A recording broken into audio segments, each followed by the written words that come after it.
Boa tarde, pessoal. Quase boa noite, aliás, né? Afinal, estamos beirando às 7 horas da noite. Tudo bem com vocês? Sejam todos bem-vindos ao nosso canal ADV Túlio Emer, informativo sobre direitos.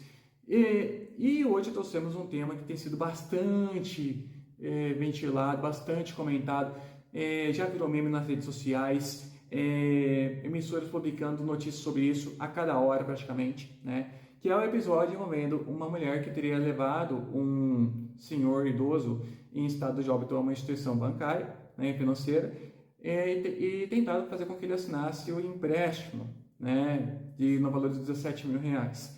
Essa mulher foi presa em flagrante, tá bom? E encontra-se presa preventivamente, aguardando o julgamento presa até então. Afinal, vamos recapitular um pouco do passo a passo para falar o que vai ser determinante nesse caso, as consequências que essa mulher pode enfrentar, tá bom? E o que mais nos chama a atenção sobre isso, tá? Os pontos que nos chamam a atenção primeiramente. Foi apontado que na terça-feira, no último dia 15, essa mulher teria entrado numa instituição bancária, levando esse idoso em uma cadeira de rodas e tentado fazê-lo assinar um documento de empréstimo bancário no valor de 17 mil reais. Ao constatarem que esse senhor não respondia, que esse senhor não apresentava nenhum movimento voluntário, né, nada do tipo, as funcionárias acionaram o SAMU, que às 15h20 atestou que esse senhor estava morto. O médico legista, no caso, no entanto, não conseguiu aferir o exato momento em que esse senhor faleceu, mas que teria sido entre as 11h30 e as 15 horas e 20 minutos. Vale lembrar que às 15 horas e 20 minutos foi o horário em que a médica legista atestou a morte, tá bom? Ou seja, o atendimento no banco foi antes deste horário, tá? Só que uma coisa chamou a atenção, que eram algumas manchas encontradas na face superior do corpo do Sr. Paulo, no caso, que são manchas mais frequentes quando a pessoa já morreu havia 2 horas. Curiosamente, por imagens, isso aqui é um dos pontos que nos chama a atenção, por imagens, o último documento voluntário do shopping onde os dois estariam, ir no banco, enfim, o último movimento voluntário foi antes das 13 horas e 8 minutos. Imagens mostram, pelo menos a última vez que uma imagem captou ele se movendo, que a partir das 13 horas e 8 minutos, quando ainda não tinham chegado no banco, estava em outro estabelecimento, se eu não me engano era um shopping, ele já deitou com a cabeça ao lado e não há elementos que mostrem que ele moveu a cabeça voluntariamente nesse meio tempo, tá bom? O que pode desmentir essa questão? Testemunho, tá? Testemunho, tá bom? Testemunho. Testemunhas podem afirmar se ele se moveu voluntariamente ou não, mas antes disso devemos lembrar que há movimentos que são voluntários do próprio corpo, mesmo a pessoa em óbito, né? Se ela está no ar, ela vai cair. Se ela não tenta se apoiar, ela vai cair. Então, essas questões também vão ser levadas em consideração na hora que testemunhas afirmarem se ele se mexeu ou não. Tá? Agora, movimentos como se levantar sozinho, erguer os braços, isso também vai ser levado em consideração. Tá? O que nos chama a atenção, a princípio, é que não há nenhuma imagem que mostre esse senhor se movendo voluntariamente, sem ajuda de ninguém, a partir das 13 horas e 8 minutos. Tá?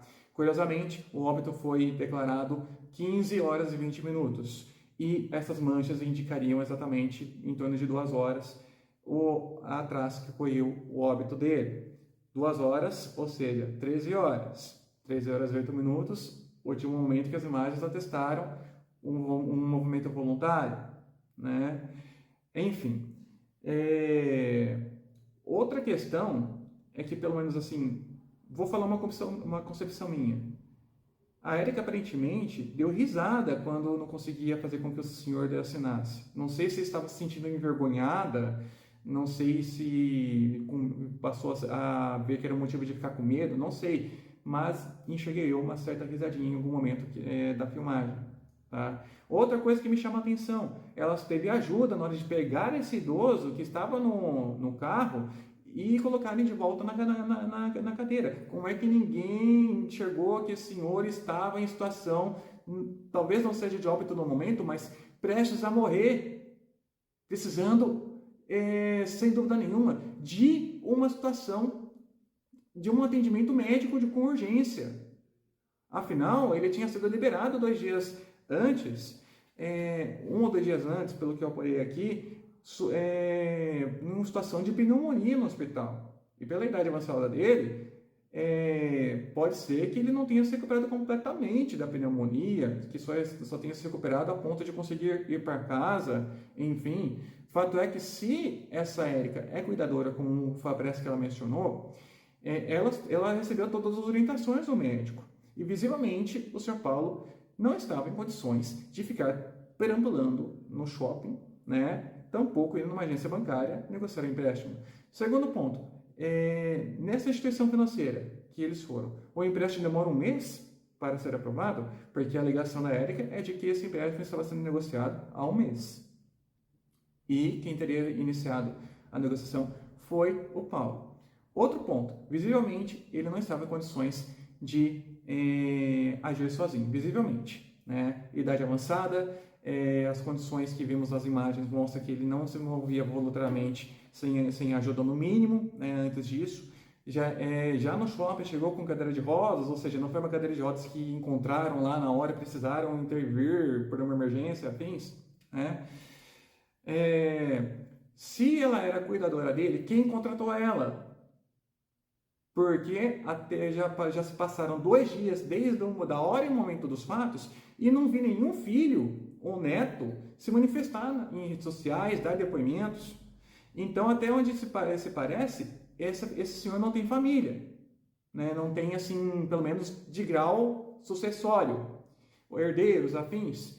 Isso também vai ser levado em consideração. Quem contratou ela? Ele estava no estado, claramente, de interdição. A interdição não é obrigatória aqui no Brasil, com certeza. Só que se você vai administrar um dinheiro desse idoso, é necessária a intervenção. Se não quer responder por ele, aí tem que levar o caso para o Ministério Público ajuizar a ação de interdição, nomeando assim, por lei, quem tem o dever na ausência da família, né? Então são várias lacunas que o tempo vai dizer. Outra coisa, o histórico médico desse senhor. Quanto tempo faz que ele estava numa situação de, no mínimo, vulnerabilidade, incapacidade civil, etc., né? Coisas que não foram inseridas ao nosso conhecimento, mas que serão, com certeza, levadas em consideração. O banco não pode, de jeito nenhum, fazer empréstimo mediante a apresentação de que a pessoa está inválida na sua frente. Não pode. O banco aparentemente agiu corretamente. Funcionários suspeitaram pela falta de movimentação voluntária dele, ele não respondia, chamaram o SAMU, o SAMU atestou a morte.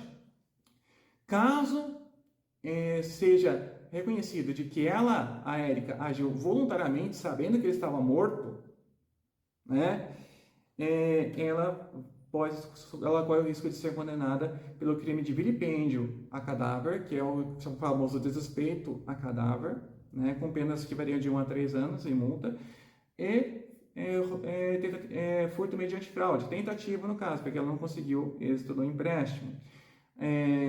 Somadas as penas e as condições peculiares do caso, ela pode chegar até 13 anos de condenação. Se ele tiver herdeiros, aí cabe até uma ação indenizatória contra ela, tá bom? São lacunas que nós enxergamos que vão ser levadas muito em consideração. É por isso que penal, para nós penalistas, é uma questão muito gostosa de se analisar.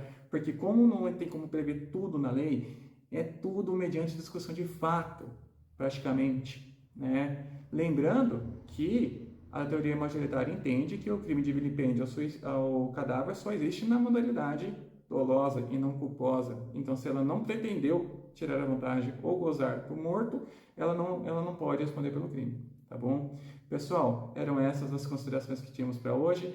Fica aqui nosso contato para eventuais dúvidas. Ótima noite a todos e até mais, pessoal!